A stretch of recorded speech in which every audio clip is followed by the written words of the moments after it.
I never expected to be humiliated at my own sister's engagement party. The lights were warm, the smiles rehearsed, and her voice carried easily when she laughed and said I was just admin at a courthouse. People chuckled. Someone clinked to a glass. My chest burned, but I stayed quiet like I always did. Then her fiancé turned toward me, studying my face like he'd seen it somewhere before. "So what do you actually do?" he asked. I didn't explain. I didn't defend myself. I said one word, and what happened next wasn't loud, dramatic, or messy. But it changed how my family looked at me forever. My name is Verity, and for as long as I can remember, my family has loved neat labels.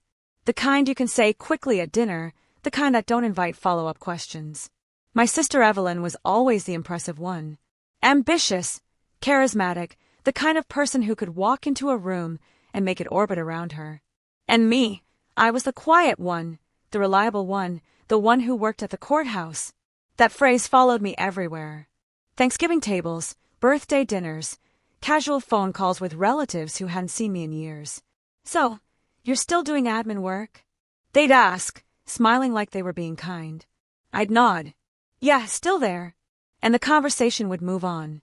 What they didn't see was how carefully I'd learned to stay invisible around them. Not because I was ashamed, but because every time I tried to explain, their eyes glazed over. I learned early that my accomplishments made people uncomfortable, especially Evelyn. So I softened my words, rounded the edges, let them believe the smaller version of me because it kept the peace. At home, the pattern never changed. Evelyn talked. Everyone listened. My parents leaned in when she spoke about her work, her milestones, her plans. When I spoke, forks scraped plates, someone reached for more wine. It wasn't cruelty, it was habit, and habits are hard to break. There was only one person who ever looked at me differently. My cousin Lily. She noticed the late nights, the way I carried myself, the way my phone buzzed at odd hours. She knew the truth, even when I never said it out loud. Sometimes she'd squeeze my hand under the table like she was reminding me I wasn't invisible everywhere. I told myself I didn't need validation from my family. I told myself their opinions didn't matter. But that was only half true because every time Evelyn laughed at my courthouse job, something inside me tightened. Not anger, not yet. Something quieter. Something heavier. By the time her engagement party came around, I already knew how the night would go. I'd arrive early. I'd help where I was needed. I'd smile when introduced. I'd leave before anyone noticed I was gone. I didn't expect respect. I didn't expect curiosity. What I didn't expect was to be cornered by a question that refused to let the lie survive another minute. The engagement party was exactly what you'd expect from Evelyn. Picture perfect, overdone, and carefully designed to impress. String lights stretched across the backyard like a stage sunset. White flowers everywhere. A banner with their names hung, so high it felt like it was watching us. I arrived early because that's what I always did. Before I could even set my purse down, my mom handed me a stack of napkins and pointed toward the drink table. "Can you help over there?" she said, already turning away. No eye contact, no question mark. By the time guests started arriving, I'd already refilled ice twice and wiped down a counter no one had used yet. I told myself it was fine. I was used to this role. Useful, quiet, out of the way. Then Evelyn arrived. She stepped out of the car, glowing diamond, catching the light as if it had its own spotlight. People gathered around her instantly. Compliments flew. Cameras flashed. Her fiancé Daniel followed close behind, polished, calm, smiling. Like someone who knew how to hold a room without trying too hard. He shook hands, thanked people, listened more than he spoke. At first, he barely looked at me. Evelyn made sure everyone knew how successful he was. Big wins, big payments, big numbers that sounded impressive but blurred together after a while. My parents beamed like they'd had a hand in it. I stood near the edge of the crowd, champagne untouched, watching the same story I'd seen my whole life play out again. Then Evelyn noticed me. "Come here," she said, waving me over like an afterthought. "I don't think everyone's met my sister." She wrapped an arm around my shoulder and smiled wide. "This is Verity. She works at the courthouse." A few polite nods. Mild interest. "She's just admin," Evelyn added, laughing. "Keeps things organized. Answers phones. You know how it is." Someone chuckled. Another person smiled like that explained everything. I felt the familiar heat rise in my chest. The old instinct kicked in to smooth it over, to stay quiet, to let it pass. I looked down at my glass and took a slow breath. This wasn't new. This was just louder. But Daniel didn't laugh. He was watching me now, really watching. His smile faded just slightly.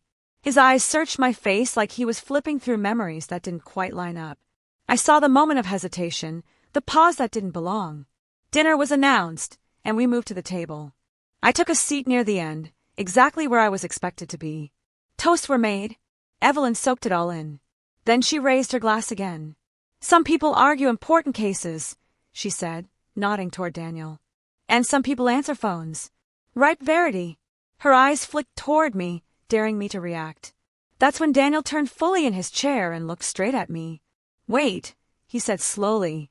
Verity, what exactly do you do at the courthouse? The table went still. Every eye shifted in my direction, and suddenly there was nowhere left for the lie to hide.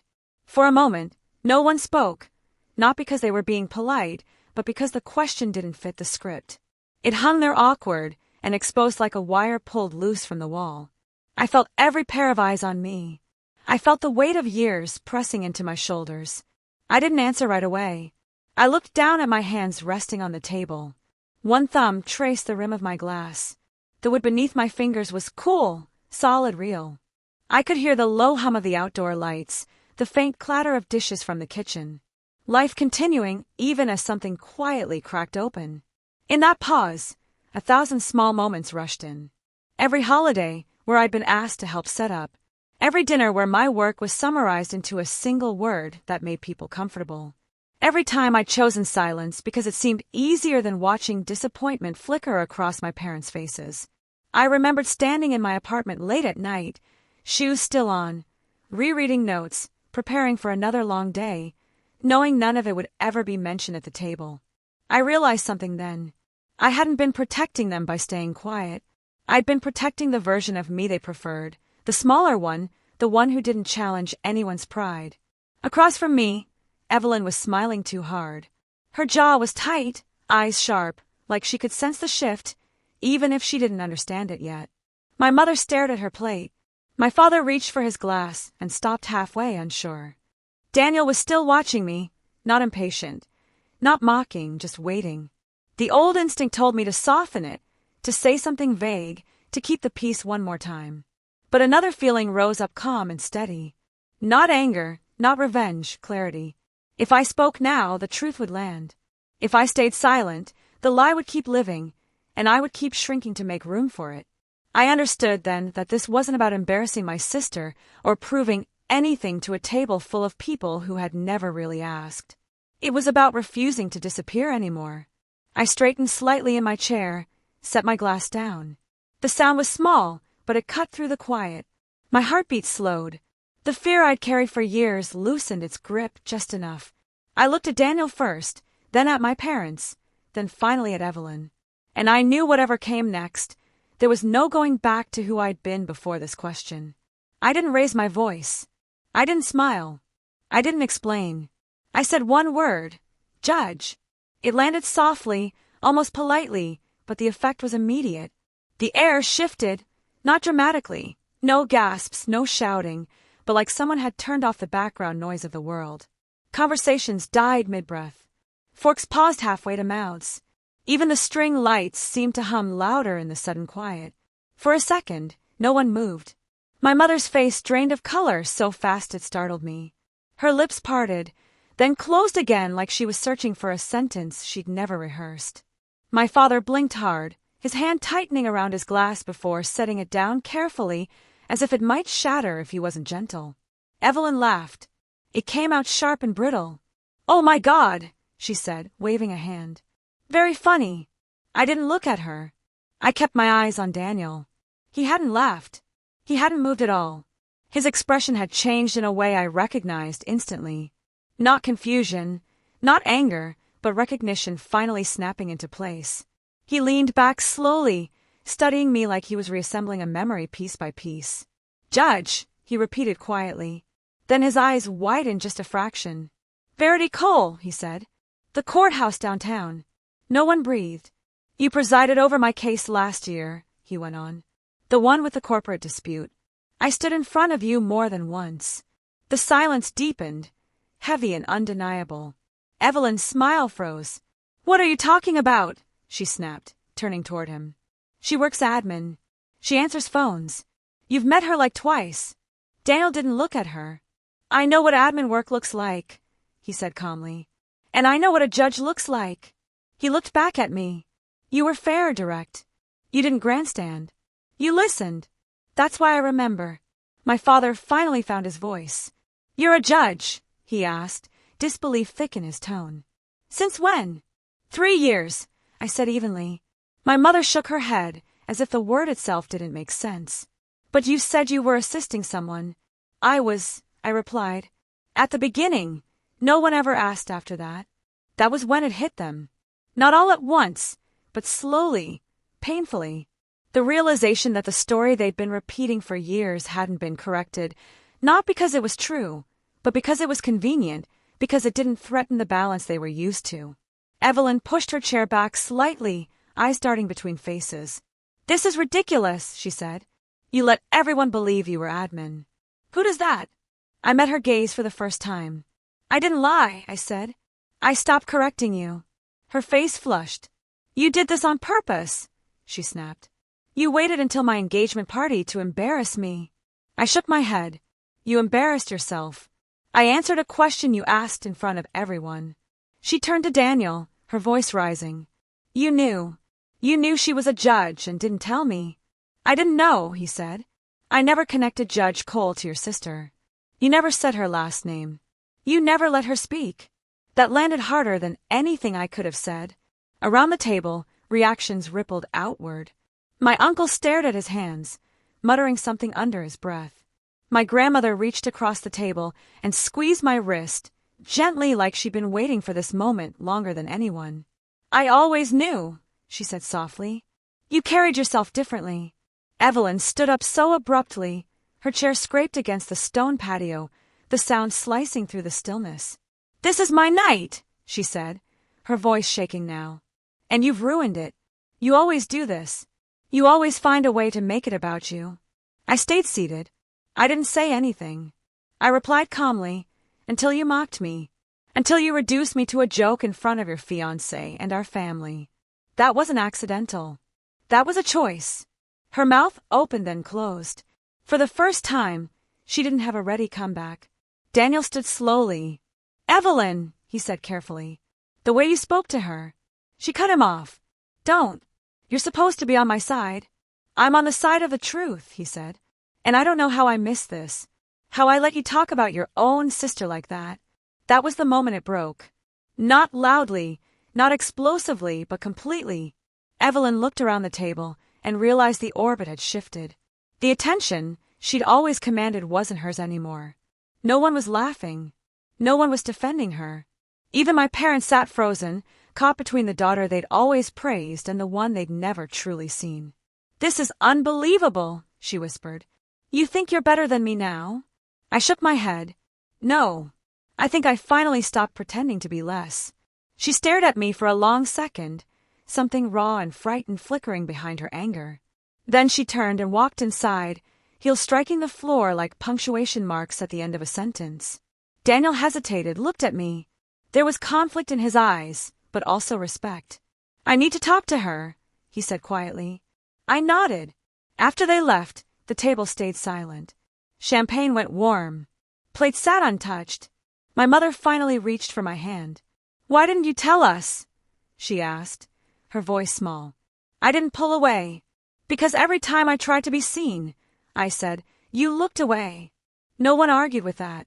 And in that stillness, I felt something unfamiliar settle in my chest. Not triumph, relief. Like I'd finally set down a weight I'd been carrying for years and realized I didn't have to pick it back up. The next morning, I woke up to a quiet phone and a strange sense of calm. No dread. No replaying the night in my head, just sunlight through the blinds and the steady hum of the city outside my window. Then the messages started coming in. Missed calls, long texts, short apologies that felt clumsy but sincere. Relatives who suddenly wanted to catch up. My parents left 2 voicemails. I listened to neither. Around midday, there was a knock at my door. It was Daniel. He looked tired, like someone who hadn't slept, but had done a lot of thinking. We sat at opposite ends of my couch, coffee cooling between us. He didn't make excuses. He didn't defend her. I can't unsee it now, he said. The way she spoke to you, the way everyone let it happen. I nodded. There wasn't anything to add. I don't know what this means for us yet, he admitted. But I know I can't ignore it. When he left, the apartment felt lighter. Not empty, just honest. A few days later, Evelyn showed up unannounced. No makeup, hair pulled back, the version of her that never appeared at family gatherings. We didn't hug. We didn't fight. I was scared, she said finally, of being ordinary, of being second. I believed her. I'm not here to compete, I told her. I never was. She nodded slowly, like she was hearing that for the first time. We weren't suddenly close. Nothing was fixed overnight. But something had shifted. My parents started asking questions and actually waiting for the answers. Lily smiled at me across dinner tables, and for the first time I didn't feel the need to explain myself at all. I used to think staying quiet was the same as being kind. I was wrong. Silence didn't protect anyone. It just taught people how small they could make me.